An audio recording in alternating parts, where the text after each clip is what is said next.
I was born in Marianne's on April 14th, 2001 by the Orbisian calendar, or Spring 25 12,001 HE by ours. The official title of the islands is the Violetist Colonial Islands of Marianne's, and the island is named after the queen that went about with the colonization of the islands during the 11,600s HE. That would be Empress of the Purple Hive, Queen Maria I. Of course, during the colonization effort, many rebellions were put down, many tribes were exterminated, and one rebel leader named Gotin Marcone was personally dragged off to the Royal Highness's court, only to be forced to bow down, ridiculed by the nobility, and executed for stepping out of line. Of course, the Orbisians would attempt to conceal information about Marcone and claim that he was a terrorist that needed to be stopped, but the Kikis know, with the help of Mariano escapees, that Marcone was a hero to the people, and that he desired what no one under imperial rule should ever desire if one were to fear for their life, and that was independence. Nevertheless, my parents conformed to the beliefs of the mainlanders. They were baptized under Violetism in their infancy, just like me and most of my intermediate family. They were cherry pickers. They saw some good parts of Violetism, and they were also aware of extremists in all religions, but they wanted to hold on to Violetism as a mechanism of hope and coping. My mother didn't like revolutionaries, or at least how they portrayed themselves. She described them as conflict-oriented or violence-inducing.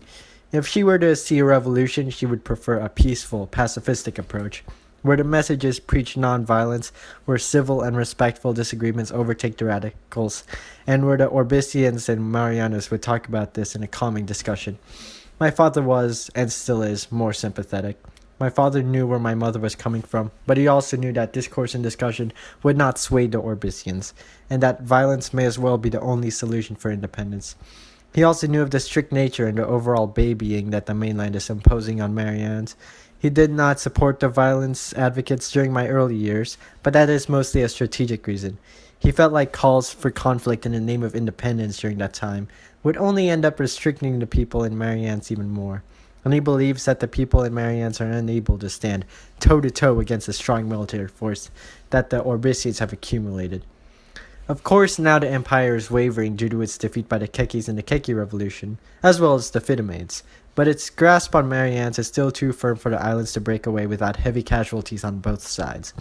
It may happen one day, far into the future, but I don't think now is a good time. Maybe my father will never see Marianne's gain independence. Maybe I never will either.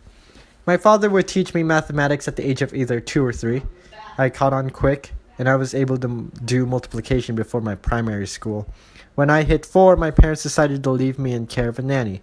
My mother was part of a data management team, and my father was a software engineer, meaning that both of them would be too busy to take care of me personally. My nanny was very kind to me, and she would treat me well. She would feed me, read to me, tell me stories, and do the chores around the house, meaning I'd get to do nothing all the time, which was great. Of course, she would punish me when I stepped out of line, when I made an accident, or when my temper caused me to make a bout of anger, but I knew she meant for the best. Looking back, I'd be disappointed in myself for making those mistakes too. Every year in Marianne's, the queen and her princesses would visit the islands and parade around the major cities. They would always look rich and stylish, standing above the crowd with their violet dresses, their violet shoes, their violet everything. Not only did it multiply their beauty, but it also shows their devotion to their faith. Their faith in the first queen of Orbis, Empress Felicia of the Purple Hive. The parade takes an hour to get through. The weather is always hot and humid, and the royalty is only doing this to show off their social standing. Basically, it's aristocentrism.